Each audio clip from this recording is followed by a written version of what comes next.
no? So dapat lamang ito, no? So yun naman po ang aking sagot.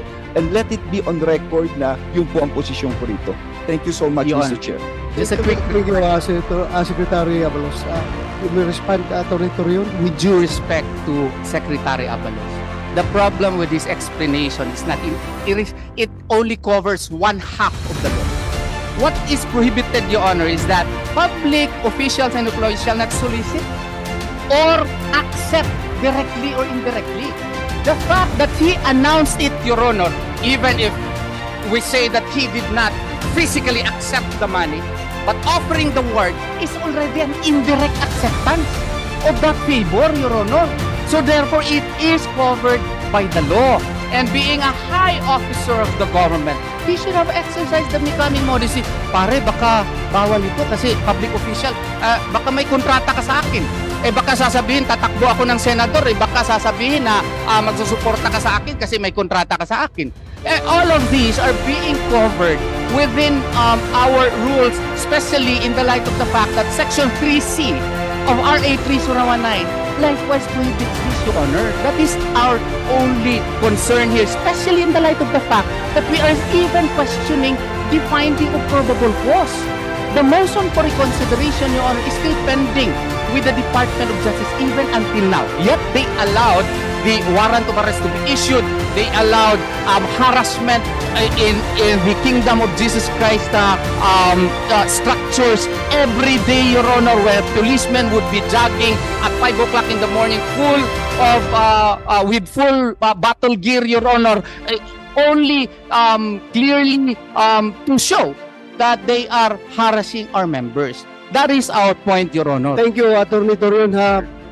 Yusek T, you have the floor. Thank you, Mr. Chair.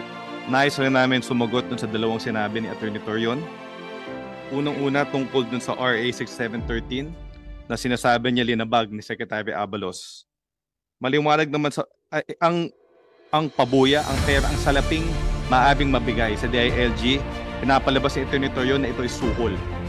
Hindi ito suhol. Maliwanag sa batas na ito ay magiging suhol kung binigay ito o inulit ito para sa isang pabor. Hindi man nagbibigay ng pabor si Secretary Abalos. Ginagawa lang niya ang kanyang tungkulin, ang aming tungkulin na may patupad ng ating mga batas. Ang pangalawang gusto namin sagutin ay ang pagsabi niya. Ang sinabi niya na ang DOJ daw ay nagkamali dahil hindi namin na-actionan agad ang appeal laban kay Pastor Kibuloy.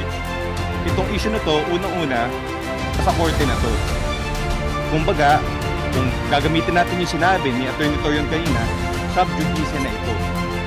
So, kumbaga, sinasabi niya na si Secretary Abalos binalabag ang sub judice rule, ngayon, ginagawa din niya. At bukod doon, ang korte mismo ang nag-issue ng warrant of arrest laban kay Pastor Kibuloy. So, ibig sabihin, para sa korte, may ebidensya at walang mali ginawang ang DOJ doon sa pagdesisyon sa kaso ni Pastor Kibuloy.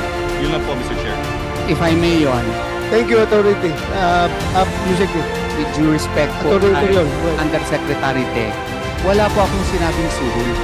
Ang sinabi ko dito, yung public official shall not solicit and accept directly or indirectly any gift, gratuity, or favor. Wala po akong sinabi. I just quoted the law as it is, Your Honor. And with due respect to Secretary Abalos, baka meron talagang sipiat po dito. No?